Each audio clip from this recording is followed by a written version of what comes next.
ઓએનજીસીની પહેલાં વાત કરીએ તો ડેફિનેટલી આપણને વોર ફ્રન્ટ પર એક વોલેટિલિટી ઓવરઓલ આ કાઉન્ટરમાં જોવા મળી હતી. એક સારી એવી અપસાઇડ આપણને જોવા મળી. ત્યારબાદ થોડું પુલ બેક પણ આપણને લાસ્ટ 2-3 દિવસમાં જોવા મળ્યું. અત્યારે આ કાઉન્ટરમાં સારું એવું બોટમ ફોર્મેશન આપણને લોઅર લેવલ્સ પર જોવા મળ્યું છે અને હજી પણ આ કાઉન્ટર આપણને અપસાઇડ દેખાડી શકે છે. અરાઉન્ડ એક 300 સુધીના લેવલ્સ અને 310 સુધીના લેવલ્સ શોર્ટ ટર્મમાં બતાડી શકે છે.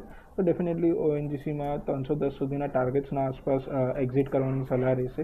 કે જે હિસાબે આમાં એક સારું નીચલા લેવલથી રિકવરી જોવા મળી છે, તો ડેફિનેટલી 310ના આસપાસ થોડું પ્રોફિટ બુક કરવાની સલાહ રહેશે. બીજું કાઉન્ટર ગેલની વાત કરીએ તો ગેલમાં પણ આપણને એક સારી એવી આપણને રિકવરી પાછી જોવા મળી છે. બટ જે હિસાબે વોર ફ્રન્ટ પર થોડું વોલેટિલિટી આપણને જોવા મળી હતું અને એમના બાઇંગ પ્રાઇસથી થોડું અભાવ જ ચાલી રહ્યું છે ગેલમાં પણ. તો ડેફિનેટલી ગેલમાં પણ અત્યારે થોડું પોઝિશન્સને હોલ્ડ રાખી શકાય છે. એક 170ના ટાર્ગેટ માટે પોઝિશન્સને હોલ્ડ કરી શકાય છે. ત્યાં આગળ એક્ઝિટ કરવાની સલાહ રહેશે ગેલમાં.